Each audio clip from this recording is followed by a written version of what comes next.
Hi there, you're listening to Unnatural Selection, the show about newsy type stuff and things. My name is George.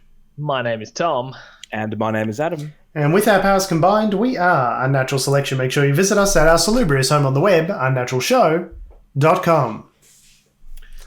Gentlemen, it's a very important day in the festive calendar today. Mm-hmm. In that it's Halloween. It is Halloween. Did either of you celebrate Halloween today? Tom, what do you fucking reckon? Do you reckon I celebrated Halloween?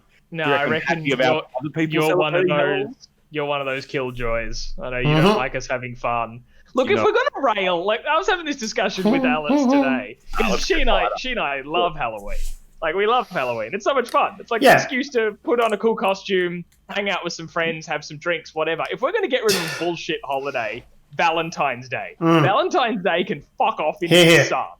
Valentine's Day can also fuck off. It can get wrecked. At least Halloween is all about having fun, along with the consumerism sort ofness. But Valentine's Day is just greeting card companies needing Christmas. And you think Halloween in Australia isn't that? It's literally the Coles Myer group and the Woolworths group sitting down and being like, we could to have another thing. Sure. Make money. I would like to point out in advance of this Halloween taking place, you, Adam, specifically were mentioned as a person who hates joy in regards to Halloween. Like Gracie and I actually had a conversation about like, who's going to have a fucking shit time, because we noticed walking around the neighborhood, noticed some decorations around the place, and we, typically fans of joy, said, the first thing that comes to mind when I've noticed all this joy around, Adam's going to fucking hate this.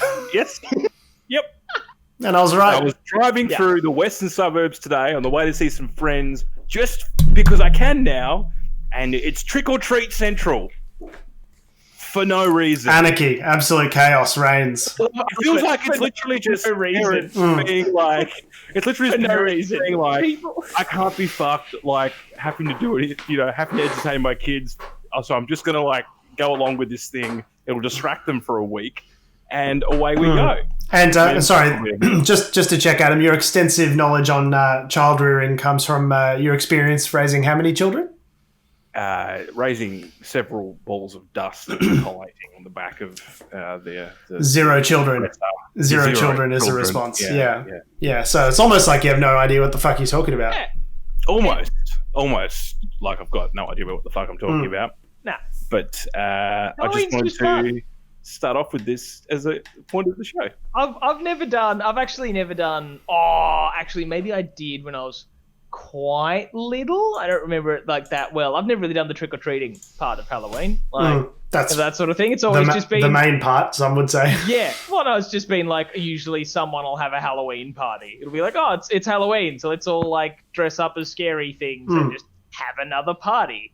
Like, and that's it. It's like another excuse to have a fun costume party. And you know me, I love a good costume party. It's true. And that's what it started off with, like, say, 10 years ago. I was like, that's an excuse to get drunk. And I was like, look, as someone who likes to get drunk, who's actually currently drinking whiskey, I can get behind that to a point. The dress up, I really can't be effed with. I don't get it anyway. But now it's literally just supermarkets selling shit to children because they see it on American cartoons and knowing that the parents will just be like, oh, well, let's do it. Okay. How do you feel about Easter? Yeah. Easter is a Catholic tradition. Okay, cool. Yeah, it can be a Catholic tradition. You can go to church on Easter Sunday or whatever. Why the fuck do we all have to eat bunny rabbits made of chocolate? See, eggs symbolise new life. And some genius back in the day had the bright idea to make the eggs out of chocolate. Oh, okay. Totally different. Right. So, hot cross buns.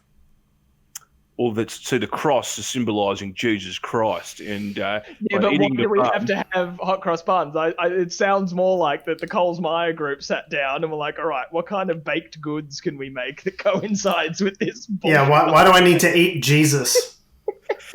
Because you have the body of Christ, and by having that, anyway, I don't know. The point is, Halloween's fun. Resident Catholic expert Adam Doreen defends Christmas. You know what? We should get Adam and Melania Trump in a room, and she can just be like, fuck Christmas, and Adam can be like, no, fuck you, and then But will it actually be Melania Trump? We don't know. She'll be wearing glasses. Body double Melania. I saw some headline today where it's like, according to, I'm pulling this out of my ass, but it's something like Reuters and like USA Today or whatever. Like they just picked two media outlets. It was like, according to these, Melania Trump doesn't have a body double. And I was like, that sounds like exactly what someone with a body double would want the media to say. Do you know what? They probably did it once. They probably did it once for like an event that Melania just couldn't. Okay. Should we just, let's tell, you're going to tell the story, then give the people the background. You know more about it. Months ago. But more recently, yet another picture surfaced where the woman that was being attributed as Melania Trump really didn't fucking look like her. She's still in big sunglasses. Yeah. But I don't want to get all really nitty gritty into like Melania Trump's facial features and stuff. It was like the teeth, like her smile was different, her nose was different, like everything was different. Maybe she's had a nose job. Maybe, but I don't know. And the fact that, as we talked about months ago when this sort of first kicked off, that like someone who is Melania Trump's like Secret Service agent or like, like personal bodyguard appointed by the government looks a fucking lot like the woman we're seeing in the pictures where everyone's like, oh, got a body double.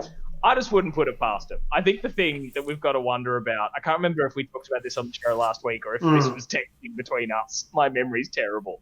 But I like the idea someone floated on Twitter, which was, maybe it's not to fool the rest of us. Like maybe they don't like have a Melania Trump body double to hide their like failing marriage, just to be like, no, the public will just still buy that it's her attending this event with Trump. What if it's the other way around? What if she really, she still really doesn't want to be with him, but what if they just put a body double in there because they're like, he won't notice? Like, he'll just be like, oh, hey, Melania, and just keep going. I grab what I grab, okay? If there's an ass at the other end of my hand, I'm happy, okay? Just grab him better. Well, he's just so used to her seeming like really like dour and just not smiling or talking. Like she should be neither seen nor heard as far as he's concerned, so a body double can get away with it. Whoever this body double is, she's as distant as his wife, so he may not notice. Yeah, he may not even notice. There's probably like a discreet casting call, 3 years at Juilliard Acting Academy, whatever the degree is called over there. Yeah. And gig of a lifetime, get to play the president's wife. No one gets to know that you're doing it. It's like a Sacha Baron Cohen kind of thing. Yeah, that's how he cast his wife the first time around, if I'm not very much mistaken, ordered her out of a catalogue. So Jesus Christ. But we did mention that in the show last week, but it bears, it's worth repeating because, there's something going on there. Yeah, like I reckon maybe in a tell-all book in 20 years, someone's going to drop that, there was definitely a Melania body double and it's going to be juicy. It'll be the bottled body double that'll drop the tell-all. That's a tell-all I'd read. John Bolton's book can fuck off. I will read the Melania Trump body double tell-all book. Bob Woodward, maybe it's 50-50, but, and it's just called like, the second first lady or something like that. Let's actually look at this. How many people have done tell-alls thus far who have exited a Trump campaign? Oh, there's a lot. Just off the top of our heads, like James Comey, obviously. John Bolton, you mentioned. Omarosa wrote one as well. A lesser-known Trump media advisor type person. There's also been who else? There's been a lot. Has the Mooch done one?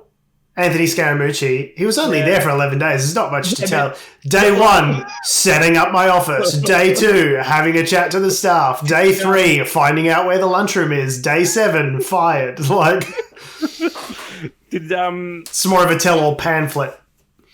What's his name? It's gone. I've got 3, but there's definitely more than that. There's got to be so many more than that. What was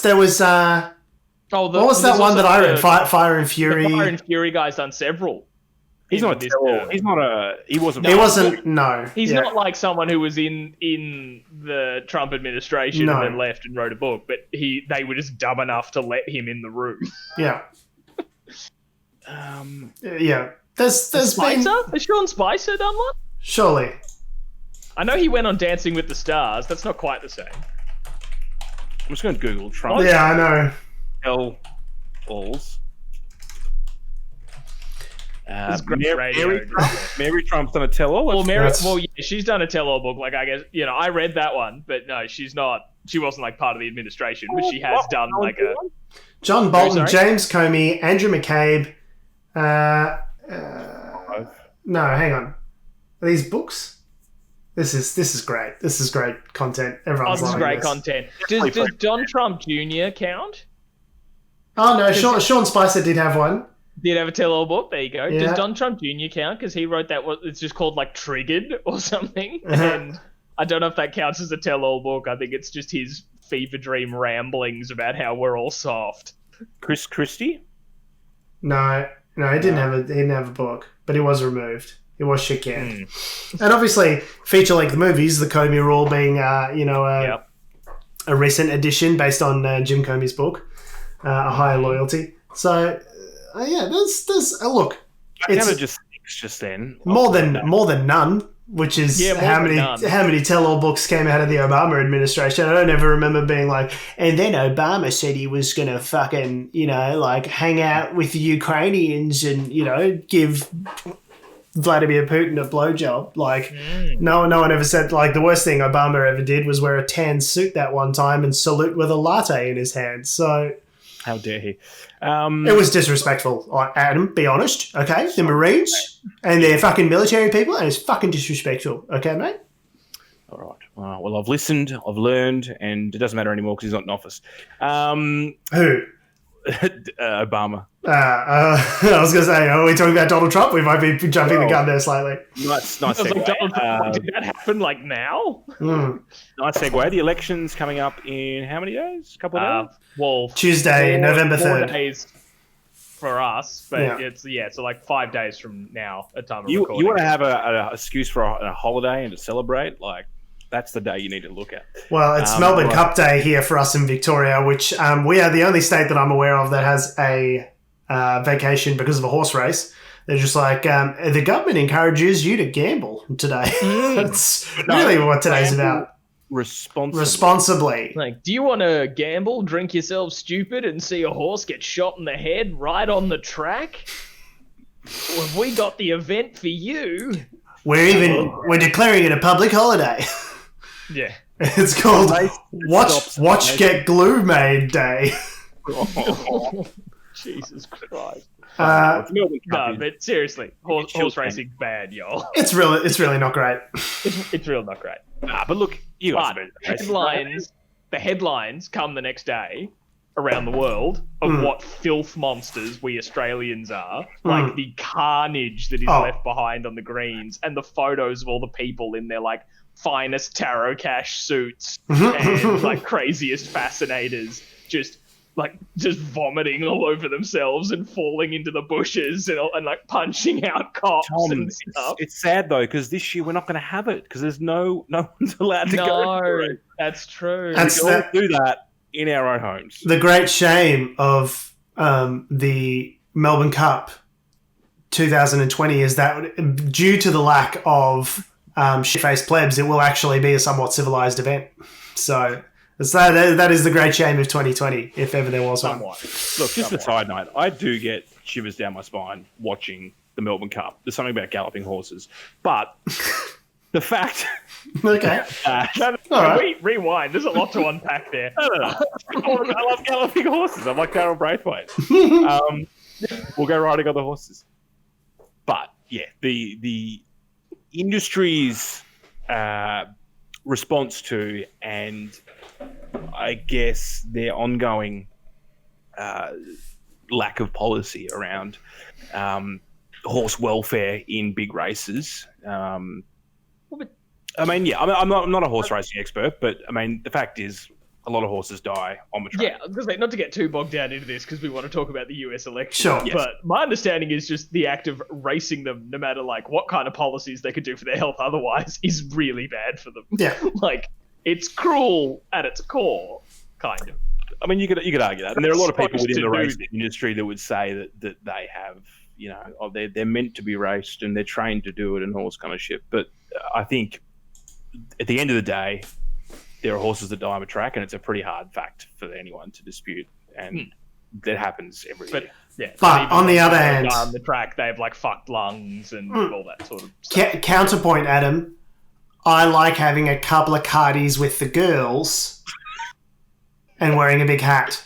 So cardies, have a good cardies. It's true. There's no other time you can have a couple of cardies and wear like a fuck off silly hat. So I mean, this year they're doing not fashions of the field. It has to go on though, because obviously they can't do it on the field. Fashions of the front lawn. Oh, front yard or something like that. That makes it somehow even more elitist because you guys, I don't have a front yard. I do not. In an apartment. So drug dealer guy next door is you can have a photo next to you. That's true. We can both rock out to Gold 104 and sing about the fat bitch that owes him money, quote unquote. So that's a quote. That's a direct quote, to be clear. And that's actually probably quite akin to what going to the Melbourne Cup is like. It's a similar experience. I'm not going to lie. The only difference, of course, being you would wear a top shelf Tarakash suit, as you correctly pointed out, Tom. We are talking, of course, about the American election. Although it may not sound like. You might notice that the podcast this week is a little bit looser than it normally is because we are recording on a Saturday night rather than a Sunday afternoon. And sorry, guys. It's no.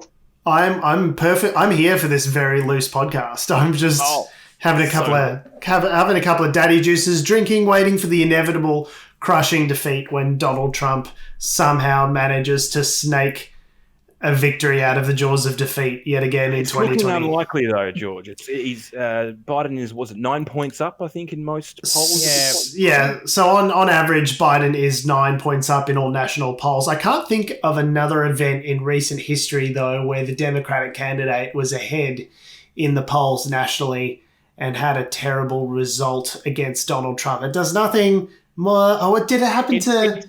Billary Blinton or something. The name escapes me, but I think. At the risk of sounding like maybe like I'm getting a bit too big for my boots here, it sounds like it's unprecedented for that to happen. Boy, without precedent. Times though, Tom.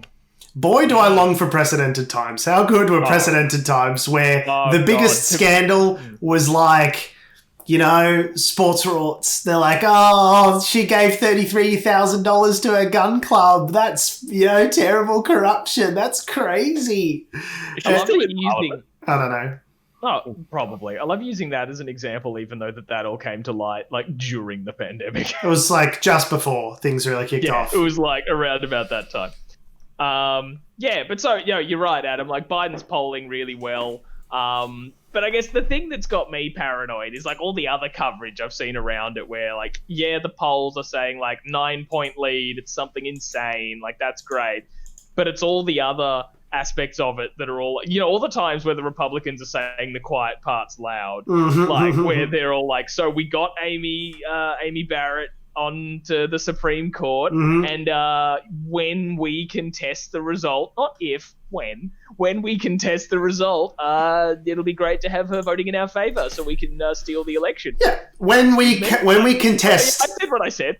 Yeah, no, you heard me. When we contest the corrupt election, but the election hasn't happened yet. Yeah. But when it happens, we're sure it'll be corrupt. Unless he wins, in which case it was perfect. Like, there's all these interviews out there right now of, like, Trump toadies and sycophants being interviewed by, like, programs like The Circus, these militia people, where they're like, let me get this straight.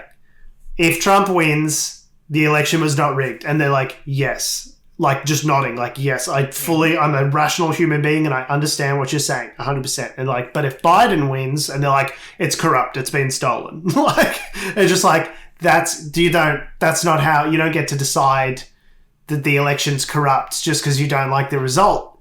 I don't know how to explain this to you. You don't just get to keep being president just because you wanna. Like, that's not how it works. That's because it's democracy. So it's interesting because there were some people. I was watching a report the other day about I think it was Pennsylvania. Yeah, one of the battleground states. Battleground states, and I think Biden's from there, correct? So Biden's from a lot of places. So he definitely spent some time in Pennsylvania. Yeah. Okay. So, but the point that I think a lot of his supporters Trump supporters in Pennsylvania were making. His former college roommate was from Pennsylvania or something. He's like, whatever state he happens to be in, he probably is from there at some point. He's got a relationship with that state. He's real old. He's ancient. When you're an ancient, you've lived basically everywhere. That's not true. enough to have fought in the war, basically. No, not really. Which one? All of them. A war. He would have been Vietnam generation, I think. First World War, surely. He's quite old. Yeah, when he was like 5. What was I going to say? But anyway, Trump supporters in that state, in this news report that I was reading, was saying that they credit him with basically bringing back jobs to that state. Now, whether or not those jobs would have been brought back anyway because the Obama era kickstarted that, and that's how Trump just got the flow through. It's unclear. Trump inherited the fastest growing economy of any modern sitting president on multiple metrics: job creation, like GDP growth. Like he basically just got handballed and absolute, just like high fiving a million angels. Like it was just lucky. He just got, and then he obviously gave the entire economy a bit of a sugar rush by doing big corporate tax cuts at the expense of. He was a fiscal conservative, right? If I recall correctly. That's fine. Yeah. That's fine. That's all fine. But anyway, sorry, you were saying yes. Anyway, so they credit him with those results, and therefore if it wasn't for the pandemic, things would be much better.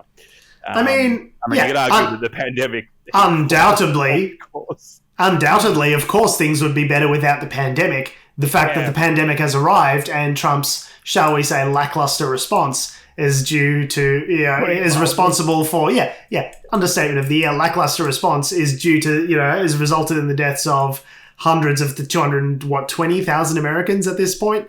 If you saw the President of the United States choke out a 78-year-old woman in the Oval Office to death, you'd be like, this guy needs to be impeached. We need to get rid of this guy.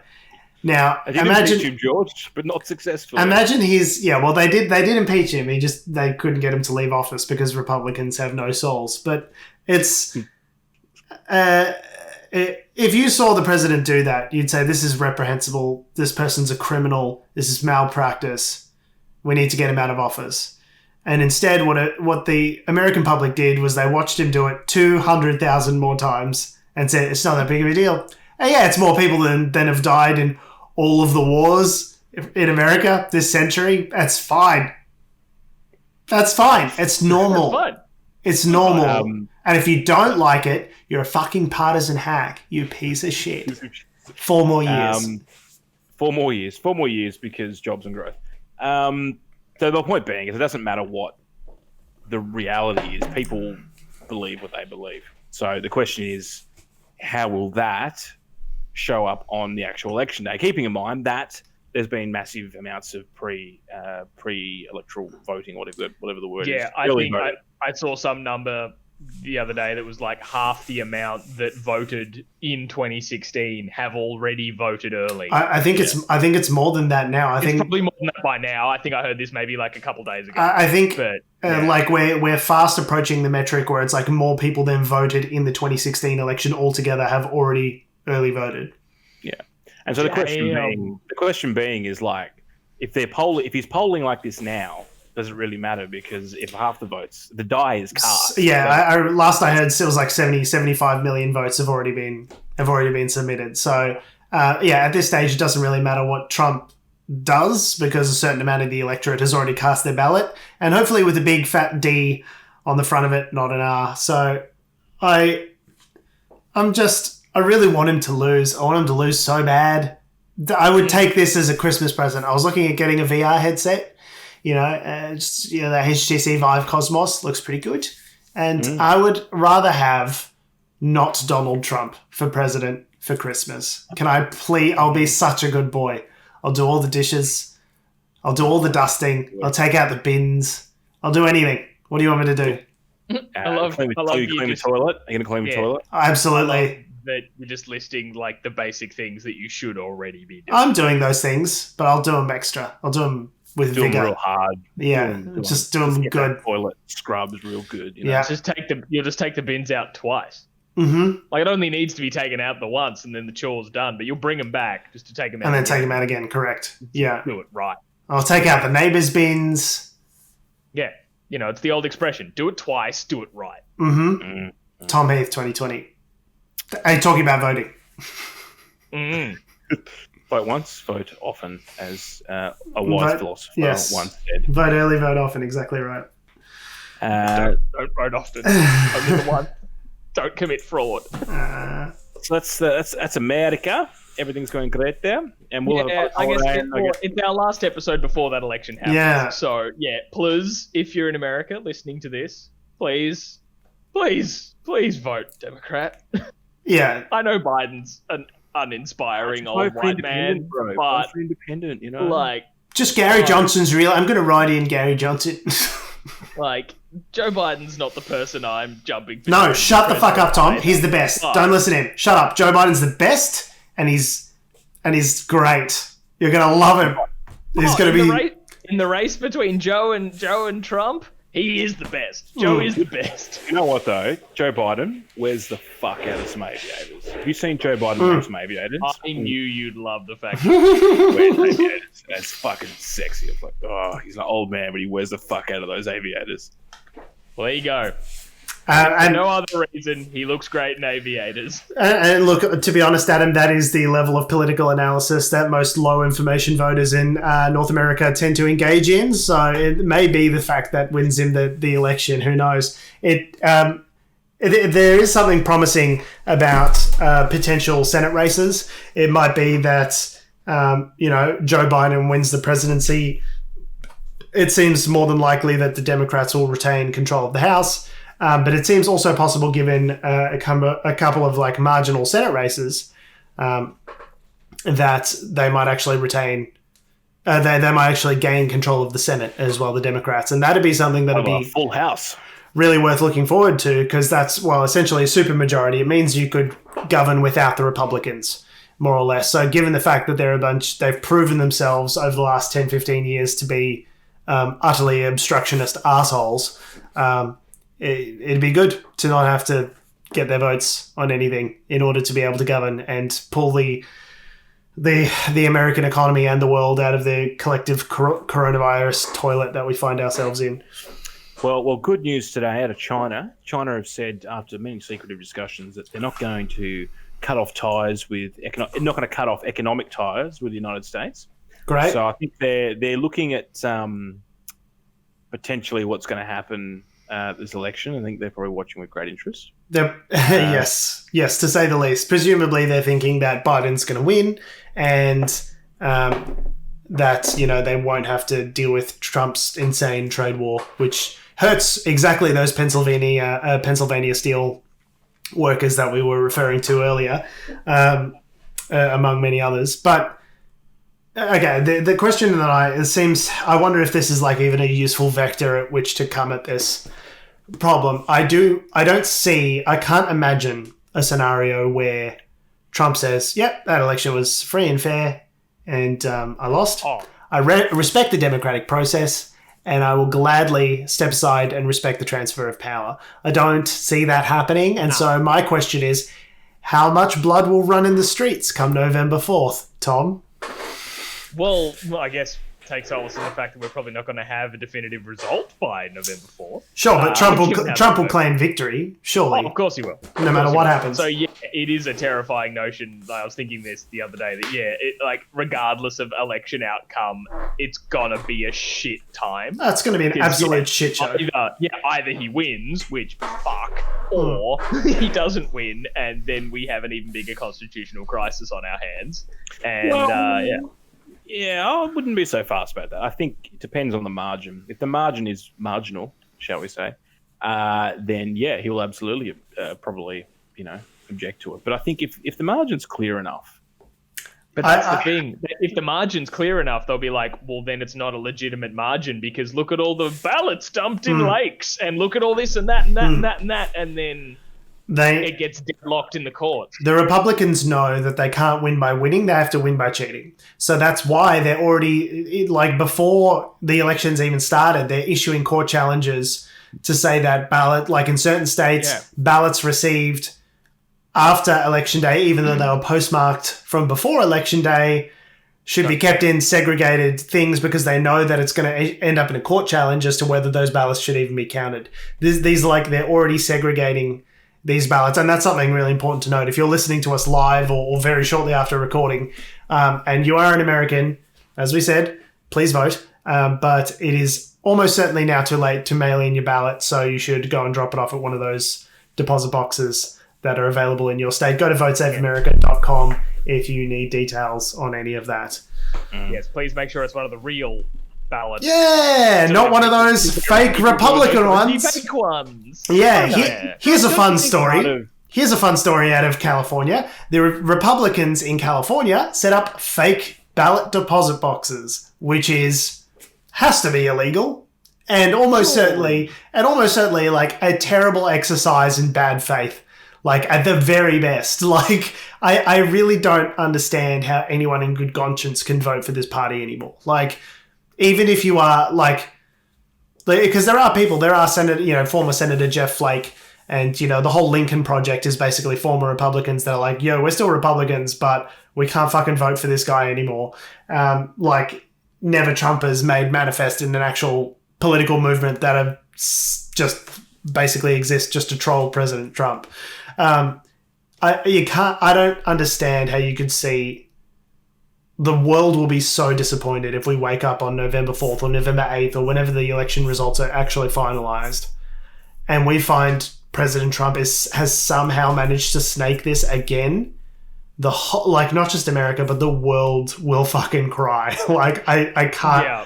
I legitimately can't take another fucking 4 years of this. Yeah. The world, the rule of law, the Western democratic order, like Australia's role in the Asia Pacific cannot take another 4 years of this. Like, yeah, because I see so many people talking about it.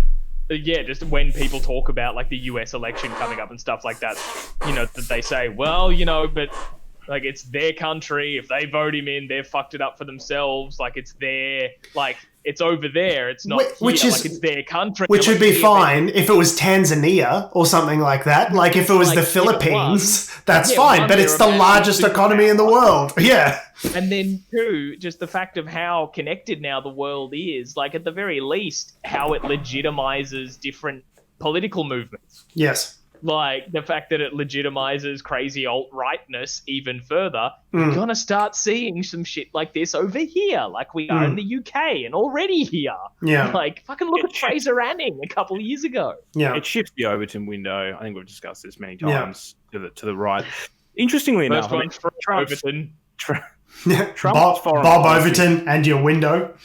Trump's foreign policy is really interesting because insofar that he has one, non-existent, that it's actually kind of effective in certain aspects. So, for instance, at the complete expense of the Palestinian people, he has managed to secure, or at least go towards securing, a sort of the embassy, a peace sort of situation in the Middle East where people don't hate Israel as much, which means they're more focused on Iran, and that's where it's kind of like the enemy of my enemy is my friend, right? But also we're doing all this at the expense of the Palestinian people, which is something that Trump Obama drew the line in. But I wonder, that region will have, if this policy continues, will probably have some sort of stability going forward because of that. The other thing is that he's probably one of the only presidents in the last 30 years that hasn't started a desert war to a point. That's the threshold, is it? Don't start unfair desert wars and you win a Nobel fucking Peace Prize. That's it, is it? Basically. But my point being is that if you're looking at it in terms of the way Americans project power in terms of its militarization, Trump's been fairly, what's the word I'm looking for? Isolationist compared to the last 30 years. To the extent, though, that he's actually responsible, like that he can actually take credit for any of these achievements, I think is doubtful, just purely because, like, conflicts, the geopolitical world stage waits for no man. So, would these kinds of achievements have been made with just about fucking anyone else at the helm? Probably. I think so. I don't think there's anything unique about Trump's quote-unquote leadership which would have lent itself to Middle Eastern peace. It's not as though he's particularly competent. He just happened to be sitting in the seat when it happened. So, I think particularly with Syria, for instance, that's one where he campaigned on a policy to remove troops from Syria, and he did at the expense of the freedom of the Syrians. But by the same token, it has helped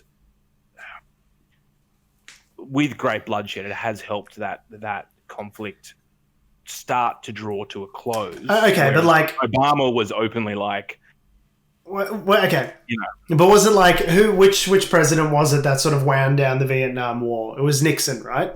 Yeah. Okay, not because Nixon was a good bloke.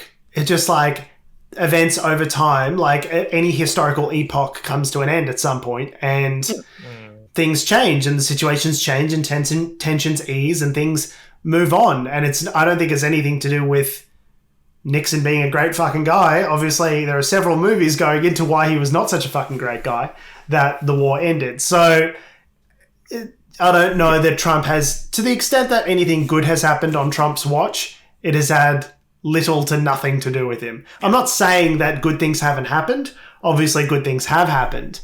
I would rather have someone in control of the nuclear football who doesn't want to use it on hurricanes.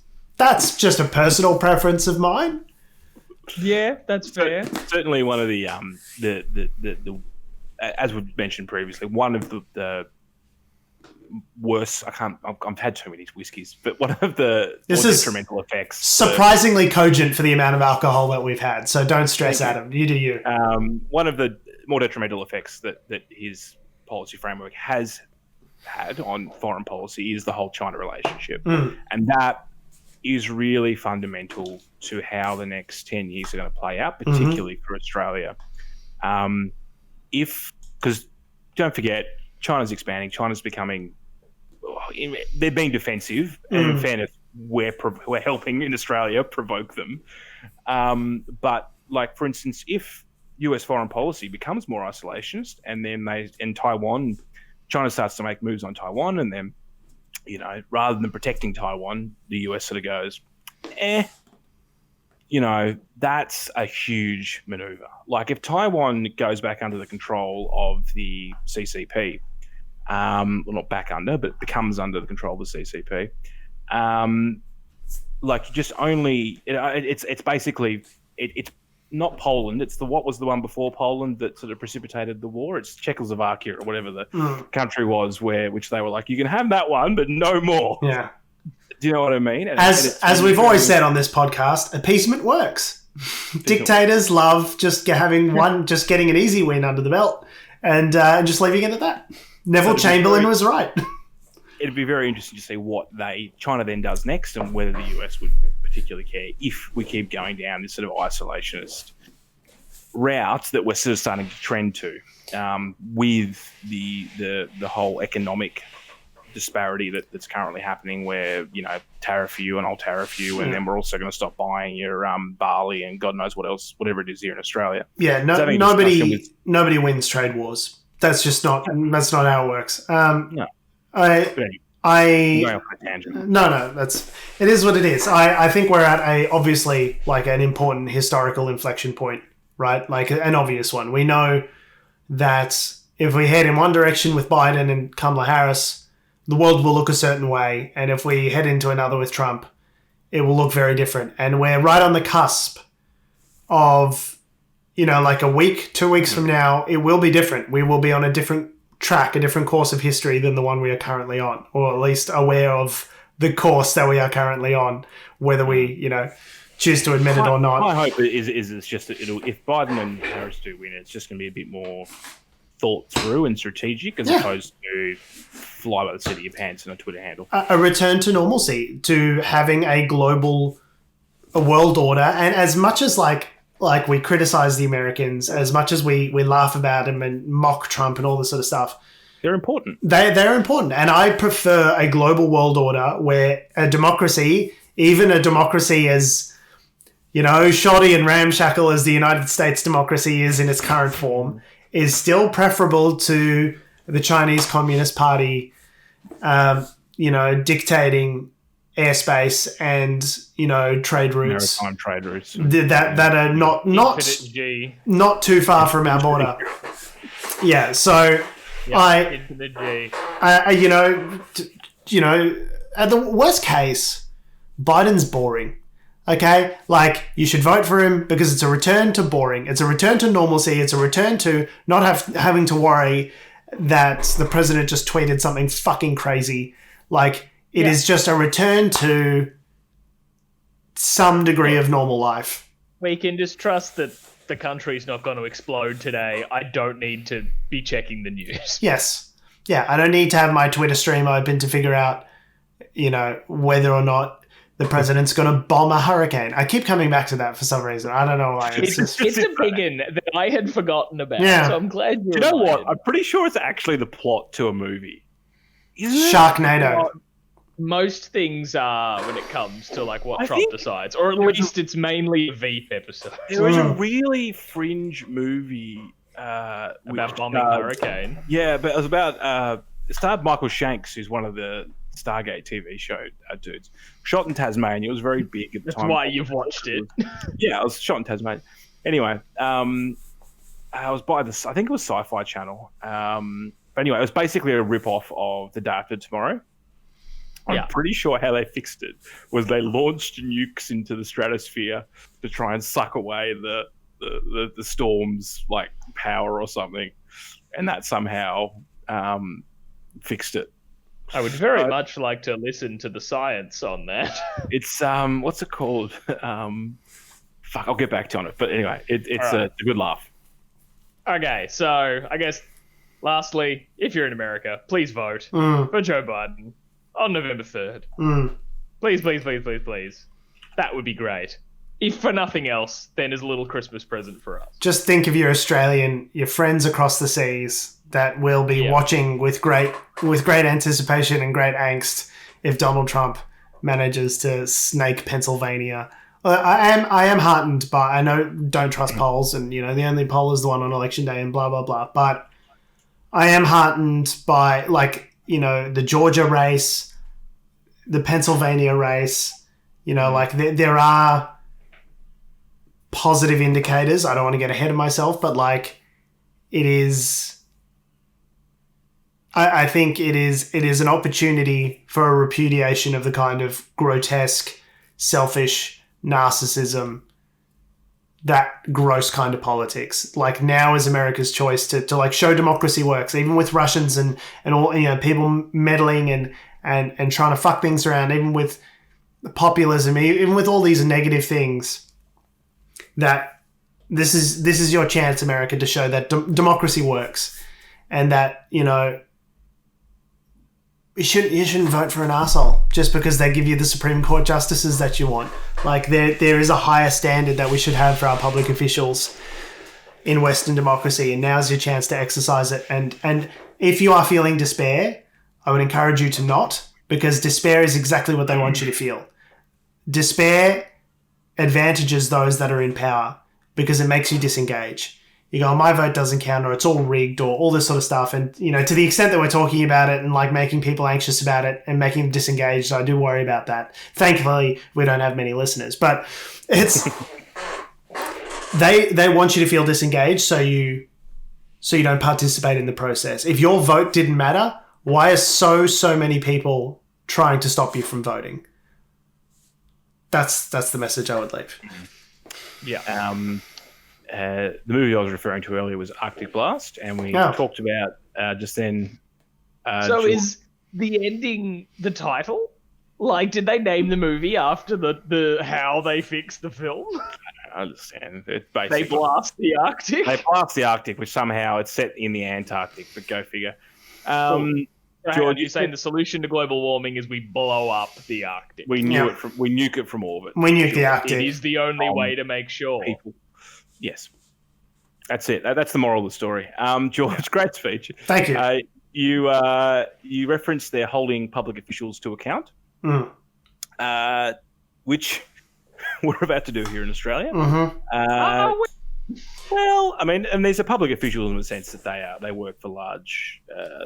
I guess they're public organisations, aren't they? The train companies here in Victoria. Oh, yeah. Sorry, I more meant like, are we actually going to hold them to account, or are we just going to drag them through the coals in a commission and then do nothing? They've been stood down, Tom. They've been stood down pending further investigations.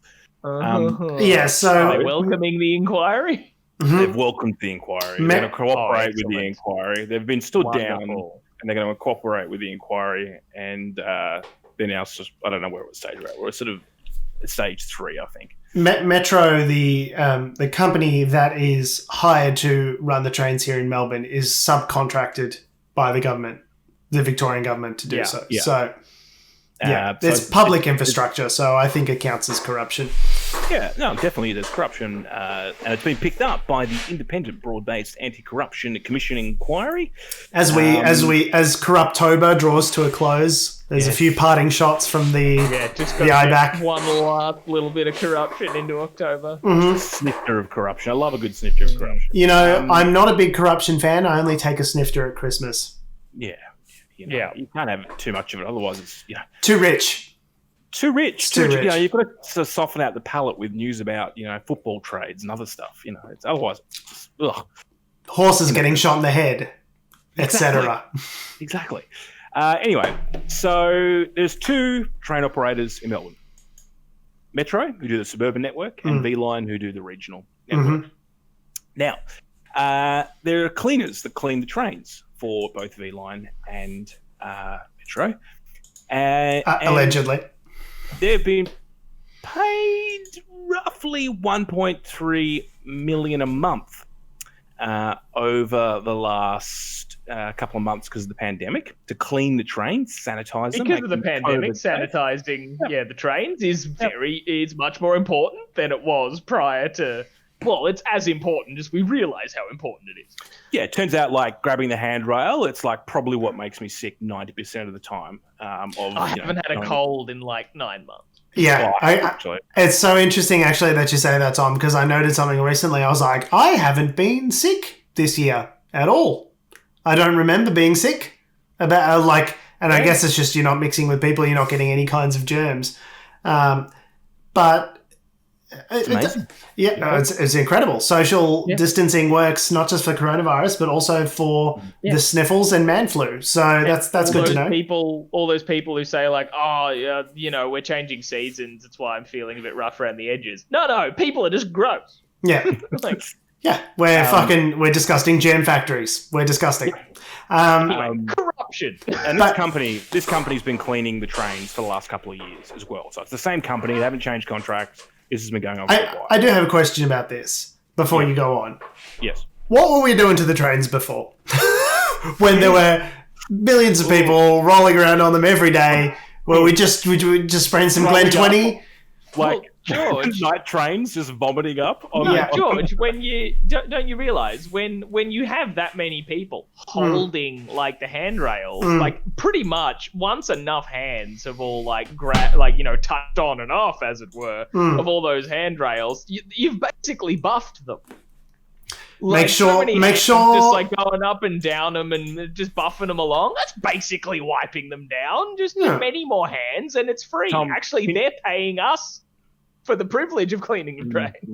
Can you give me one more buffing motion there with your hands, just so I can really clear on that? Oh no, that's unfortunate. Thanks for that. You wanted me to be doing the old up and down, weren't you? I did. You were. Does look like it does look like you're milking something. I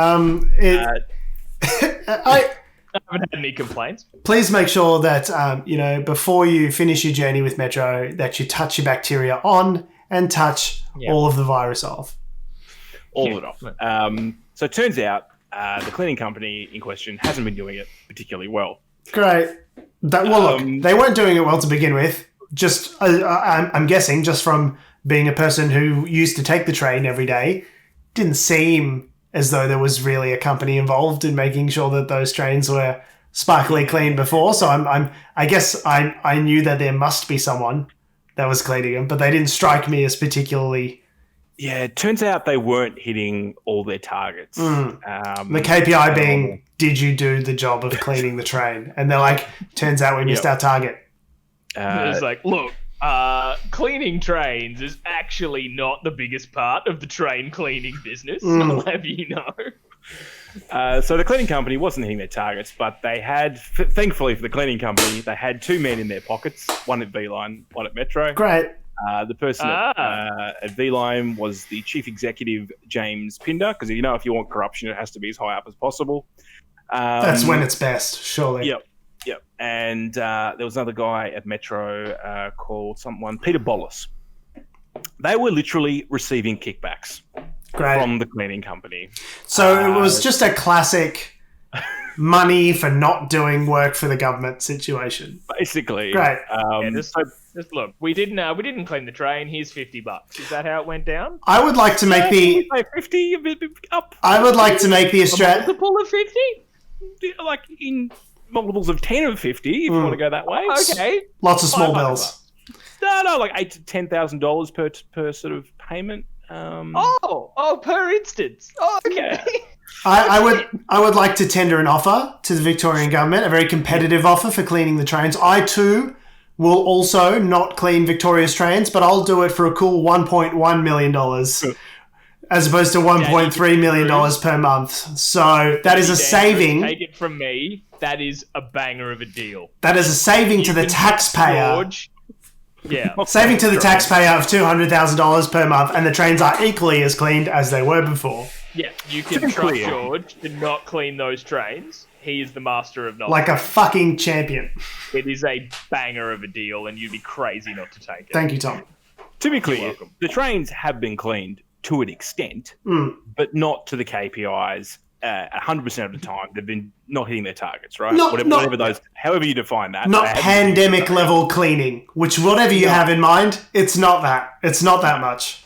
They'll clean up the vomit, but they won't disinfect your handrail. So when you touch the button, you've just literally picked up whatever the next person. The thing is, during Melbourne Stage 4 lockdown, there was a reduction in traffic of somewhere in the order of like 97%. So like, what the fuck was getting so messy on these trains that they weren't able to hit their KPI? Like, what was going on? They haven't been able to hit their KPIs for the last like 4 years, George. Okay, sure. But like, was it just the Frankston line and they're just like, these people are fucking filthy? Like, what's going on that they're not hitting when no one's on the trains and nothing's happening, nothing's getting dirty? How are they still not hitting the KPIs? I don't know. I just don't understand. I definitely know that after catching the Pakenham Cranbourne line for many years, if you catch a late night train, there's probably some vomit, some spilled drink, or some spew somewhere in the carriage that you're on. I love how Adam says somewhere as though he hasn't been, on the giving end of some of that vomit on occasion. Spewed on a train. I've always managed to get off the train. Congratulations. I've spewed outside a train. Yes. I've spewed on the outside of a train. Yes. But never in the carriage. But, god damn it, never inside. Okay, so here's a fun story. So, after work drinks on a Friday afternoon. Ooh. When you were at the office? When I was at the office, back when we had offices, in the before times. And, had a couple of daddy juices after work, hit target on a Friday, end of the month on a Friday. Very exciting. And you have a situation where, it's right after work. Maybe you haven't eaten yet. Yep. And you've had a couple of drinks. And maybe you're a little bit loaded. And you think, what I need to do before hopping onto this train is eat a burger and chips to really soak up the alcohol. Get that soaking going on. And, I can see where this is going. And it was just as well I had the bag that the burger and fries came in because I needed it. So there was this very awful moment where I became exactly one of those people that I look at on the train, on the Frankston line and judge. I'm like, this fucking guy. And I was that guy for a change. So I was sitting across from this woman, I had my burger, had my chips, I had the bag still with me because there was nowhere to throw it out. And there she blows. There was an emergency evacuation, and I basically just had to vomit into I was just sitting across from some poor lady, some poor woman, and I'm just just vomiting into this bag, and I just kind of like I finished vomiting. I gingerly closed it up and just kind of like placed it beside me. Did you not get off at the next station to at least throw it? It was contained. It was in the next half an hour sitting next to a little bit. A bag of vomit. There weren't many trains at that point, so I wasn't going to get off and then wait an hour for the next train. So I very respectfully apologised to the lady sitting across from me who did not make eye contact, and she was right not to. And we just sat next to a bag of my vomit for the remaining length of the journey. At which point I tied it off like a gentleman and placed it. Like through. No, see, it was from a burger provider that comes with a chip container, a plastic container for the chips, right. And so. Luckily, that's plastic lined, and so it was able to be situated inside. I had pretty good aim, I have to say. So it was. That Macca's bag, that stomach acid's just going to go straight through that. No, in a couple of minutes. No, damn animal. But that's going in the best man speech. That's going. That's unfortunate. That story can never see the light of day. George sat next to a bag of vomit on a train for half an hour and just like as if nothing had happened. Yeah. I'm just imagining you being like, I'm so Yeah, that was basically it. Yeah. But anyway, but the point is, didn't make a mess, tied up the bag, got off at my stop, placed it into the bin like a gentleman, didn't create any mess for the cleaners, and you're welcome. That's the thing. Why do aeroplanes have vomit bags, but metro trains don't? It's an excellent question, Tom. I don't know. I don't know the answer to that question. Maybe the kickbacks that were being received are the explanation for that. No. That was the spew bag money, was it?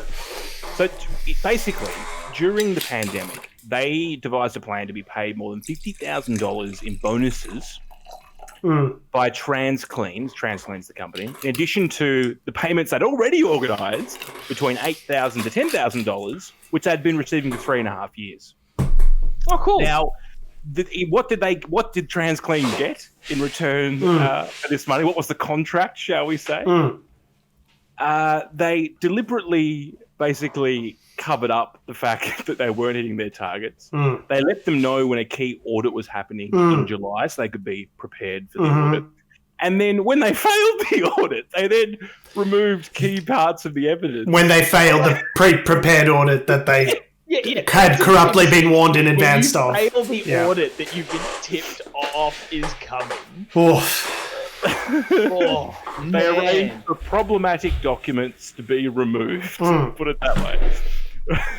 So, anyway, the contract, taxpayers paid TransClean $1.3 million for a month of extra COVID-19 cleaning. This is reading straight from the article. COVID-19 cleaning on suburban trains, on top of the company's contract, worth up to $40 million at V-Line and $5 million at Metro. So it's only it's $1.3 million in a month, not the total contract. A month they were getting paid to not do their job. And look, to be fair, people don't hit their targets. That's fine. We were talking before the show about not hitting your KPIs, and you can't set expectations too high. Yeah. But the fact that these people covered it up. Yeah, to be missing them that consistently and then to cover it up, all while large amounts of money are exchanging hands. It's like, did they have a written contract, or was it all verbal? Like the thing that's actually say that's textbook corruption. The thing that's actually quite disturbing about this story is that, having had some personal experience with contract cleaning services. You had to say having personal experience with vomiting on metro trains. As a person who is a fucking garbage person and vomits and creates the mess that these cleaners need to clean up. No, I've vomited into a bag, Tom, as you'll remember. This is going out to everyone. So as someone who has had experience with contract cleaning services, it is clear to me that, not all, obviously, but there is a portion of the industry that serves to exist on what is essentially slave labor, taking advantage of, recent immigrants or people who may or may not be completely legally, documented, and paying them in cash or paying them substandard rates or paying them, per unit of things cleaned, per room cleaned or per this cleaned rather than an hourly wage, and done so under the auspices of like saving money and efficiency. But really what it is at its heart is the exploitation of extremely vulnerable people. And so, these, I'm not saying all of them, obviously. I certainly wouldn't cast aspersions like that, but there is a portion of the industry that is run by extremely wealthy people that are putting all of this money into their pocket and paying a very small amount to their workers and essentially taking advantage of them. And so the people that... I don't think you're blaming the work. It's probably like, did they receive all the training? Like, it's are they being appropriately resourced to do the thing? And a lot of times the answer is no. And the express purpose of which is for the owner or the people that higher up in this company to pocket as much of the difference as possible, right? That's the efficiency gained is not, because we're better at mixing cleaning solution and better at training people. It's that just we abuse and take advantage of people, right? So to the extent that people are getting rich off the suffering of others, it's really quite horrible. But to also be paying, we as the taxpayer are paying all of this money out and also not getting results, and also that money is being used to give kickbacks and payoffs and facilitate a cover-up is like truly like is revolting on multiple levels. It's not negligence. It's like it's greed and corruption. It is the greed and avarice of a few the owners, the operators of these establishments that profit off the exploitation of their workers. Like, it is truly deeply fundamentally grotesque, and it sucks that not only we are the taxpayer are getting taken advantage of, but also that the people like actually doing the work are also getting taken advantage of as well.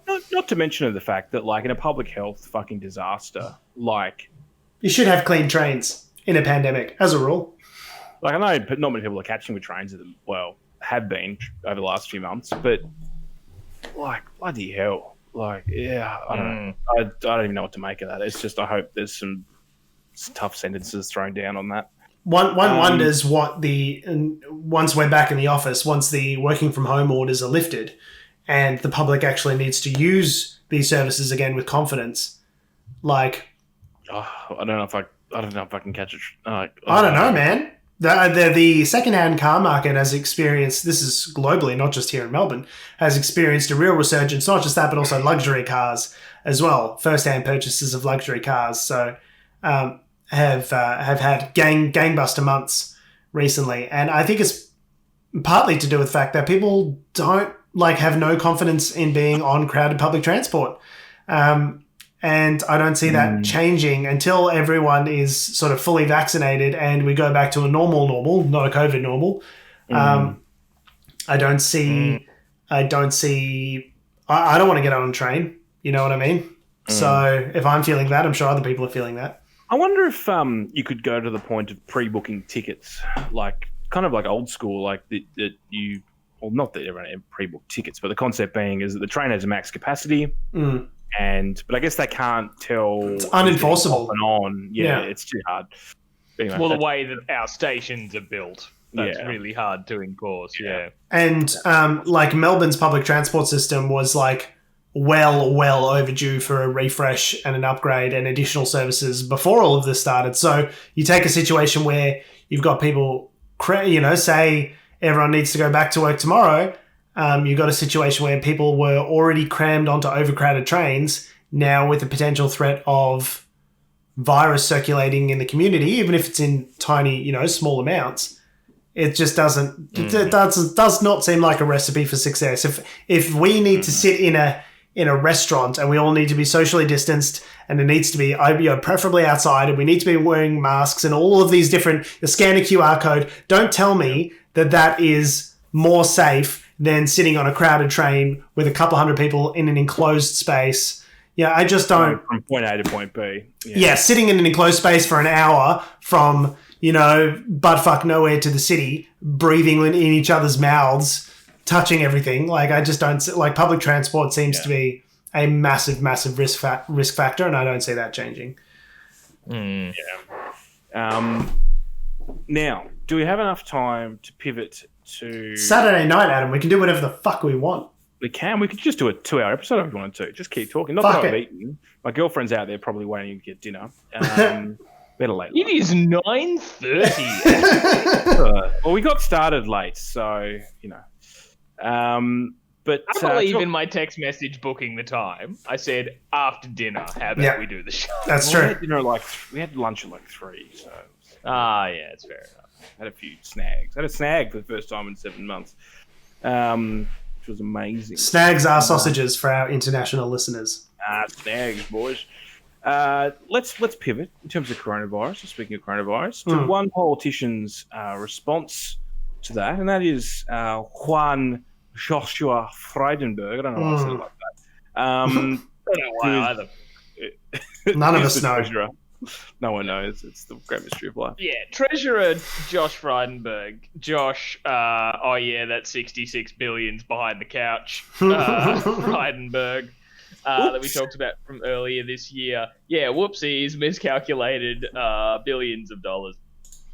Anywho, so yes, we didn't really, I guess, touch on it sort of at the start of this episode, but that restrictions have eased by a substantive amount here in Victoria now, because our case numbers are quite low, so we're kind of gradually being allowed to see friends, and now we can go to like a cafe for lunch or a bar and get our hair cut. I had lunch outside yesterday, and it freaked me the fuck out.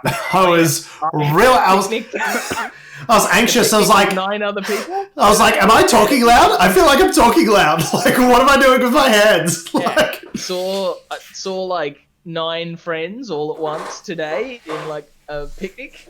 I was like, holy shit. Like, I haven't done this in so long. Yeah, it's weird. Anyway, so yeah, things are getting a bit better there. And in what is admittedly sort of a bit of maybe some political point scoring and a bit of patting themselves on the back, but our federal opposition leader, Labor leader Anthony Albanese, put forward a motion in the House of Representatives to congratulate and thank Victorians for enduring 100+ days of lockdown because of the obvious benefit that would have, not only for our own economy, but to the country and all that sort of stuff. That's nice. It's nice. Our state leader's also a Labor guy, so I know there's a bit of a clearly like the Labor guys are putting forward the thank. Yeah, so I'm not denying that. Anyway, but a motion which a lot of people seem to support. But one Josh Frydenberg took umbrage with this. Not so much thanking Victorians. Like, he didn't take umbrage with thanking Victorians. In fact, he gave a speech where he often reiterated how the Victorian people deserve to be thanked.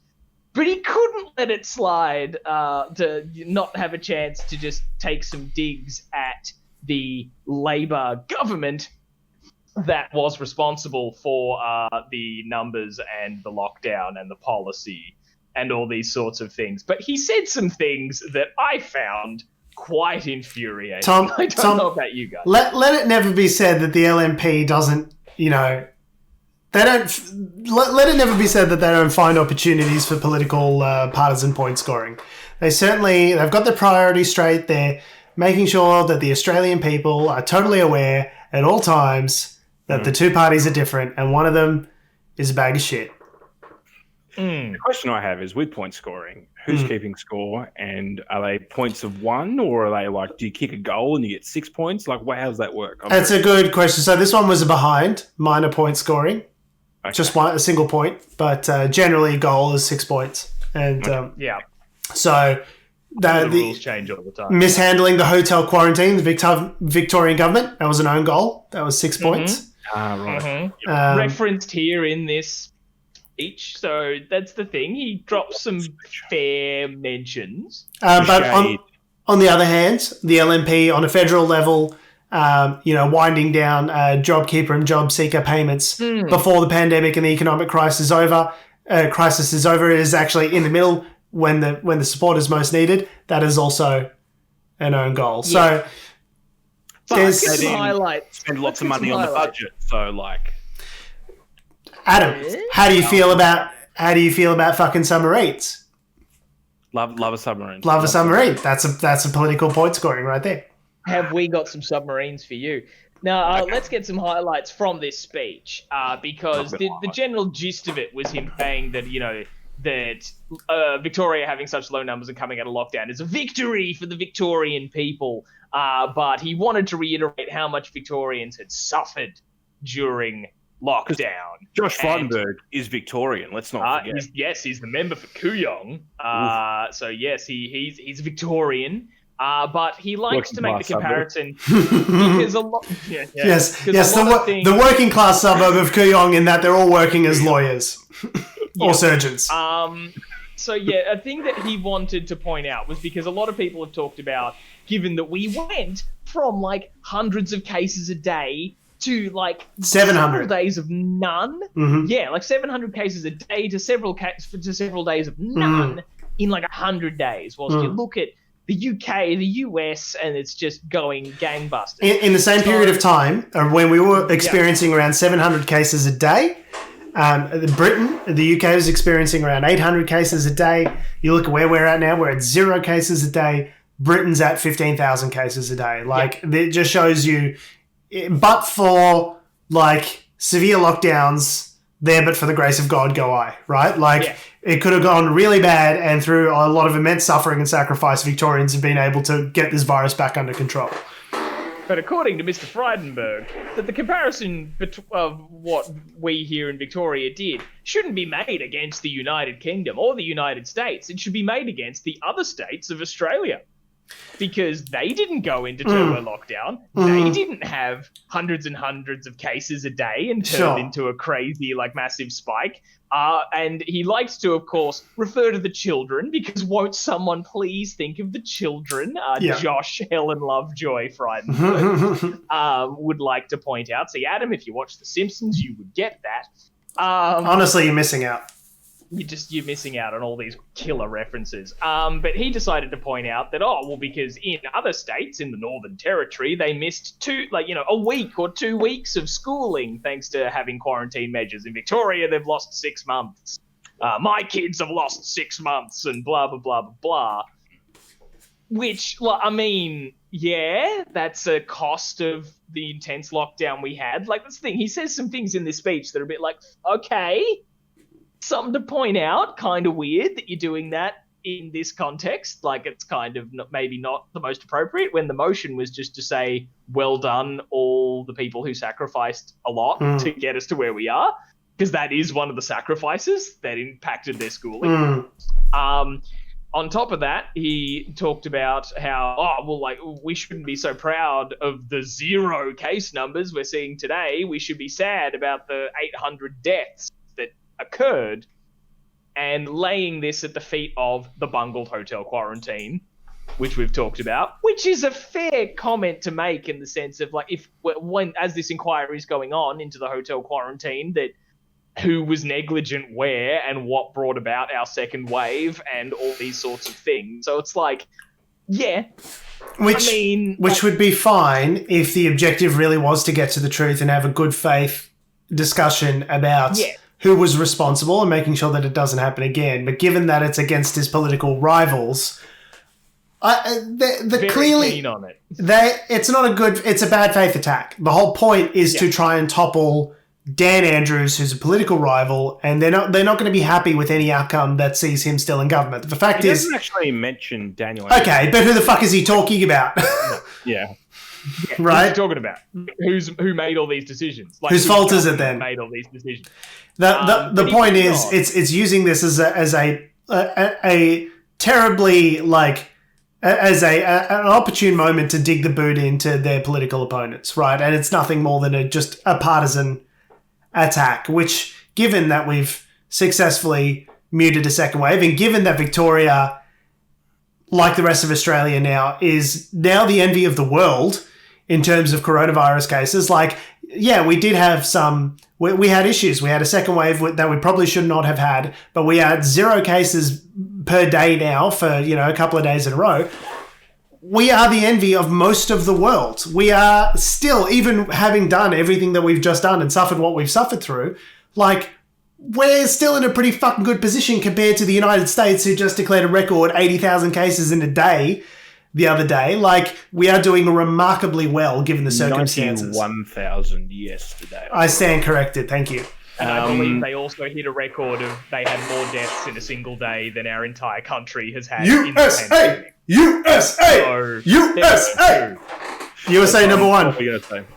Well, moving on though, this is where I thought it became incredibly rage-inducing. Where, as Josh Frydenberg reiterated, that there's a thanks to the people of Victoria. I'm going to quote him here, because we know this lockdown has not come without a cost. A 301% increase in those Medicare subsidised mental health visits in Victoria. So, context, you can get mental health plans and visits for therapy subsidised by our free healthcare to a certain amount. Complicated, but that's sort of all it is. And they said a 77% increase on people going to Headspace, which is a place that provides mental health services to young people in Victoria compared to others. And then he said, a friend of mine said that a friend of his had taken his own life because he lost his job in Victoria. In the same message, he said others had started to self-harm, so these are not unique cases, and these are across the state. This is the price that has been paid during the lockdown. Now, can I unreservedly and with as much sincerity as I can possibly throw out here, say, get fucked, Josh Frydenberg. Yeah, go fuck yourself, bro. Go fuck yourself, man. Fuck you, For dude. a number of reasons. Mainly, one, you're using a friend of a friend's suicide to get some point scoring in this motion. Yeah. Like, if I take it on face value that this is a true story and not just some friend of a friend stuff you've made up, presumably it's someone you care about. So that just is disgusting, to say the least. But on top of that, Adam, you sent us some lovely data that is relatively recent data from the start of this month, the start of October, to show that...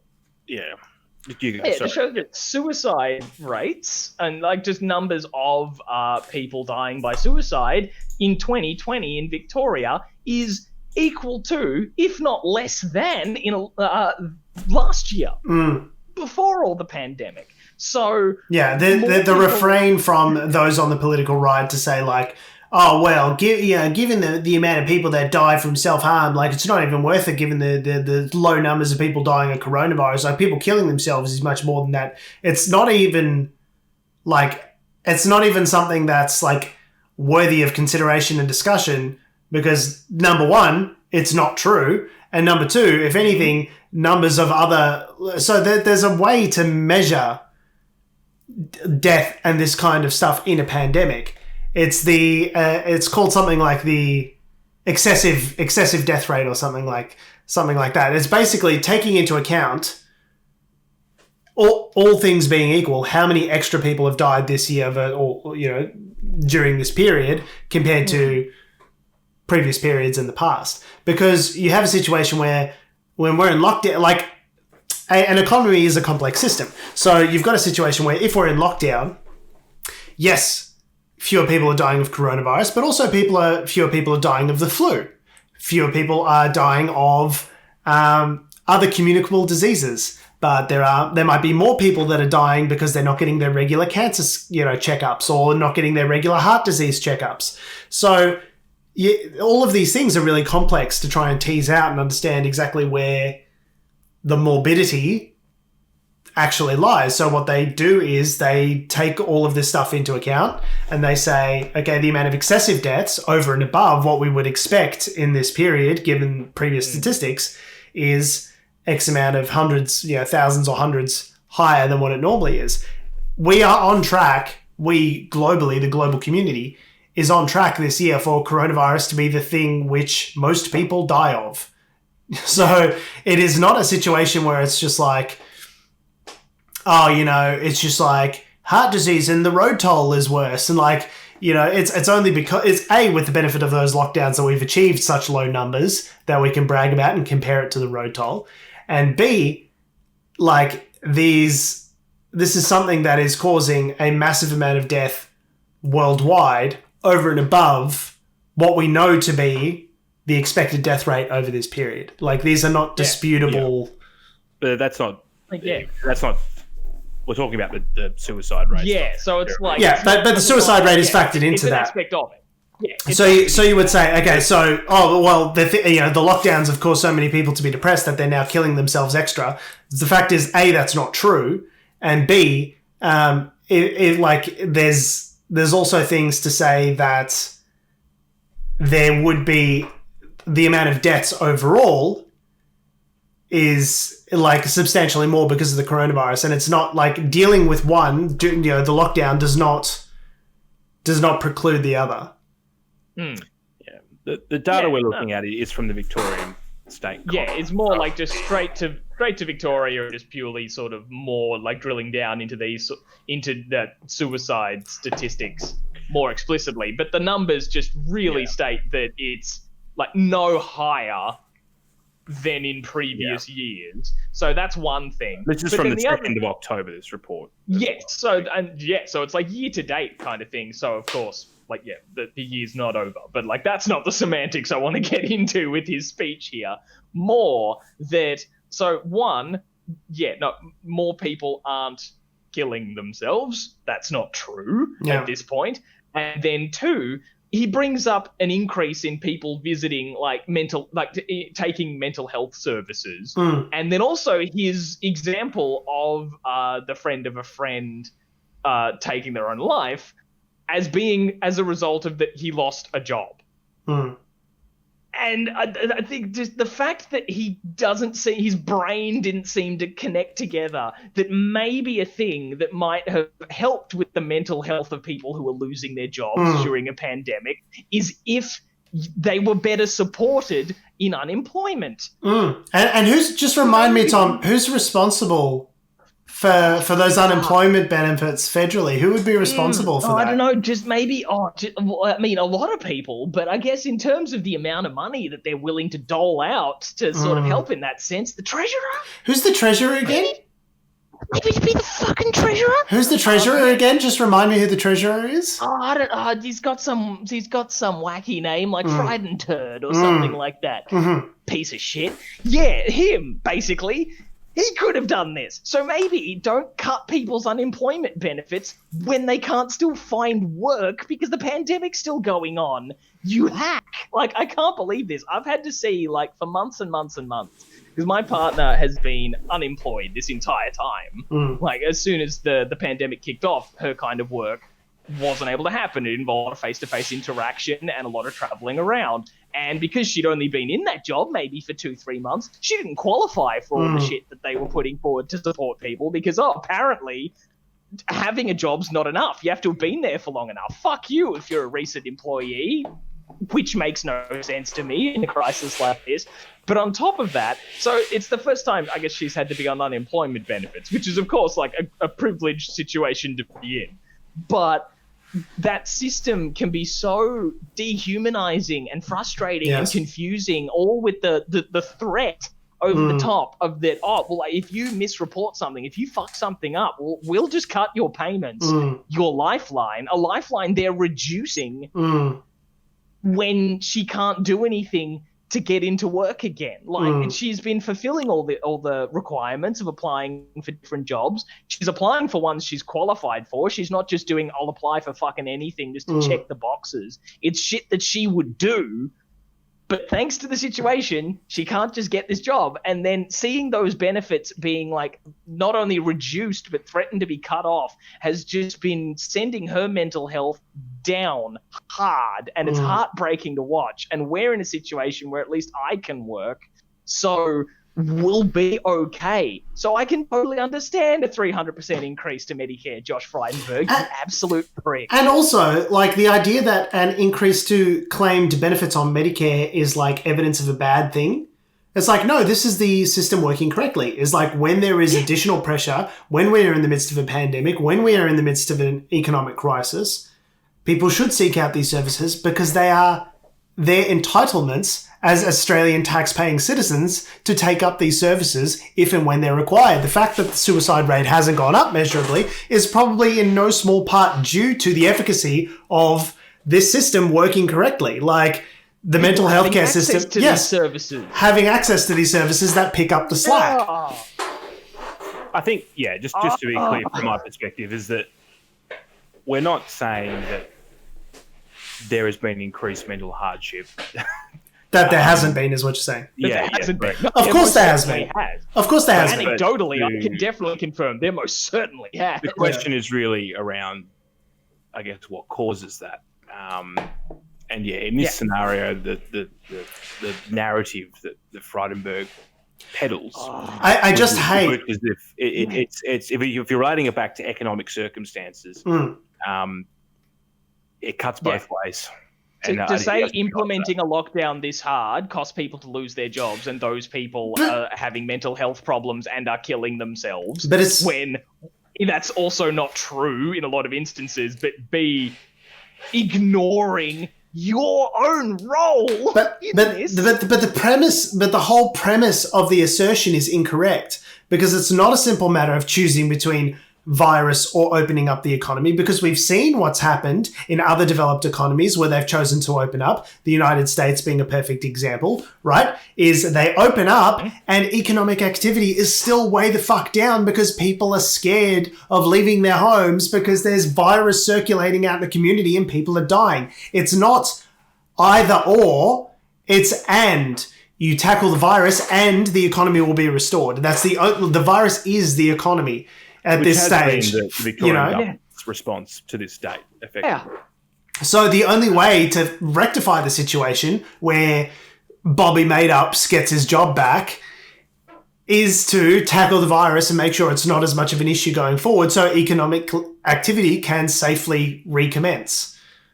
It's not a case of just like, Dan just wants to keep the government shut because he's a piece of shit, because he wants everyone to be out of a job and he wants people. Like, why would a state government not want people out there generating economic activity, paying their taxes? Like, the governments of all fucking people want people to be out there circulating money around so they can get their piece of it. Like, there is no incentive for Dan Andrews to stick his dick in the economy. It doesn't make any sense.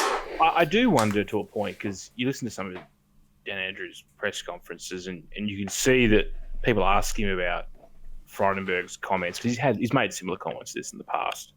And Dan Andrews very specifically said, I don't really answer to Frydenberg. When I talk to the government, the head of the government, I talk to the Prime Minister. So it really does, it sounds like, from a federal point of view, there is a good cop, bad cop situation playing out. And maybe it's simply the factionalisation of the Liberal Party playing out, where Josh Frydenberg is hard right, and I thought Scott Morrison was part of that faction as well, but I guess he's probably trying to play the middle ground a little bit. Softer right, softer hard right.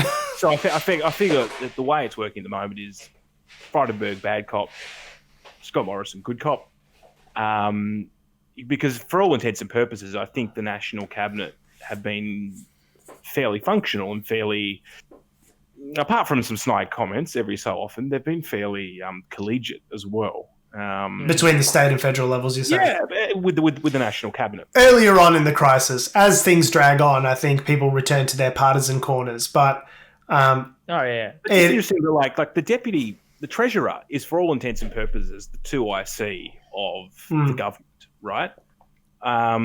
It's really, and he's the deputy Liberal leader as well. I think just Frydenberg. No, deputy leader is always someone from the National. No, he's the deputy Liberal Party leader. He's not the deputy prime minister. The deputy prime minister of National Cormac or whoever it is, who also has been critical. So it's interesting that you can have two people who are effectively probably working with each other every day, quite closely, effectively saying different things. Do you know what I mean? It just seems like such a bad faith. Years after work, be like, hey, remember when I just totally said like people were self-harming more in your state? That was great, wasn't it? It's like, oh yeah, good one. Remember when I said you're a Liberal, not a leader? Woo! It does. Did Scott Morrison talk to Frydenberg before he made the speech? Is Scott Morrison like, maybe this isn't helpful to national conversation? I believe, from what I read and from screenshots I saw, he was just sitting back being like, yeah, Josh, get him. Like, he was loving it. I just don't understand. How does Scott Morrison then turn around to Dan Andrews in a phone conversation or a meeting and then go, yeah, I know, yeah. Like, do you know what I mean? Like, it seems... I don't understand what beyond the political point scoring, during a crisis you think both people would be adults and just put this sort of stuff aside. What is the utility of sticking the boot in? Like, what is the usefulness of sticking the boot in to a community that's had a really rough go of it? Like, it just seems so tactless, like so gormless and gross to just be like, yeah, we're going to use the fact that they've had a really hard time with the coronavirus to give our political enemies shit. Like, it's exactly the kind of partisan dog shit that people are so sick of with politics. And I just don't know, like, whose interest does it serve? I don't know. It doesn't make me think better of the Liberal Party. But it doesn't make me think better of the Victorian Liberal Party either. Like... Well, not us, but for a lot of people, Sorry. All the people who've been sincerely touting the dictator Dan, rhetoric. Yeah, there's a couple of them. Like, fuck yeah, like fucking Chairman Dan. Like, it definitely increase. It's the same thing with Trumpism in America. It increases dislike of the incumbent, and therefore it becomes the choice. It's the whole giant douche and turd sandwich equation, where it's like, which one do you dislike the least as opposed to which one you actually like. No one knows who Michael O'Brien is. I only learned his name last week.